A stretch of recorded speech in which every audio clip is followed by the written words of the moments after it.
Okay, so question number 5. It's wanting us to actually solve for x. So we have 2 sine squared x minus 3 sine x plus 1 is equal to 0. So this should look a little bit familiar. So let's go ahead and start solving. I'm going to start by rewriting it just so that I can write it a little bigger because I write big.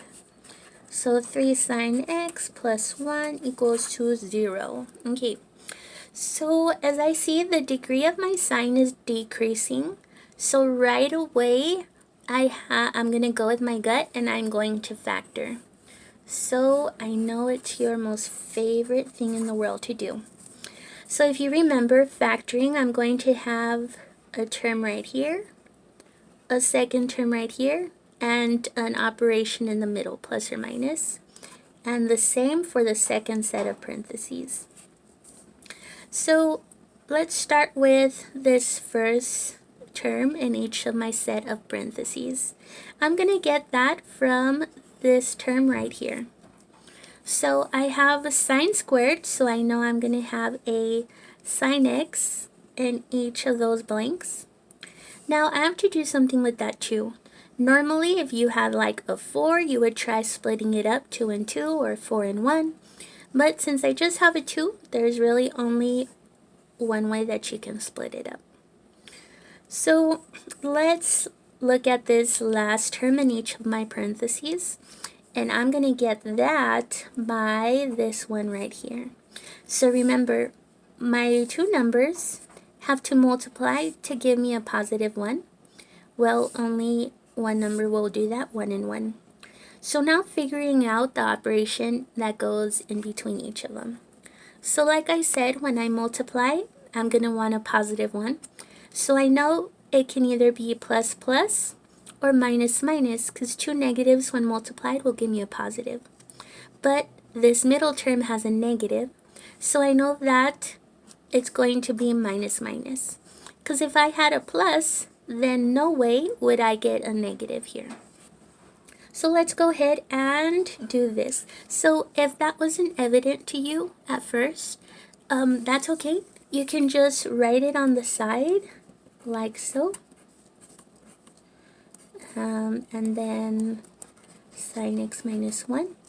And you can just FOIL it. So you multiply.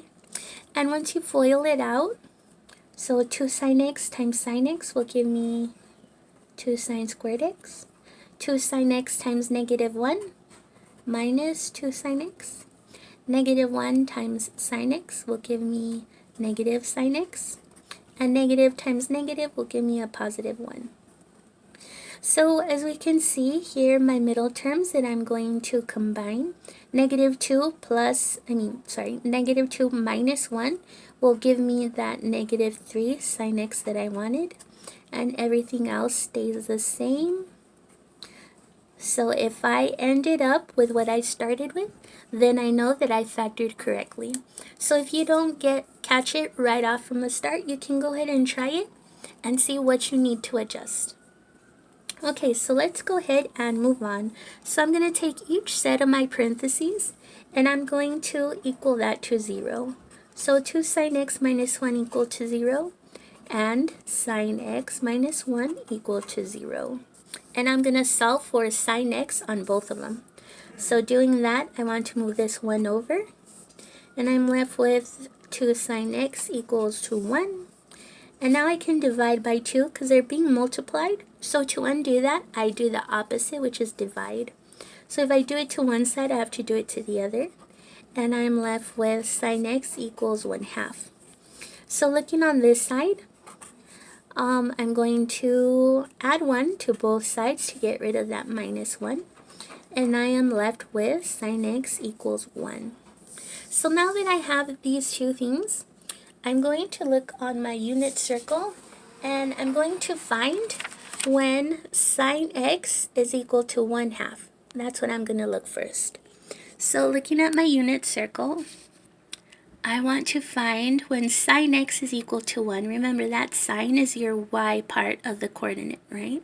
So we're looking at this y part of the coordinate, and we're going to find when it's equal to 1/2, which is at 5 pi over 6 and at pi over 6. So then those are going to be my answers for this one. So when x equals pi over 6 and 5 pi over 6. Next is my sine x, so when that is equal to 1. And the only part where sine is equal to 1 is up at the top, pi over 2. So this is the only place where sine is equal to 1. So over here, I'm going to put x equals pi over 2. And these are going to be my answers.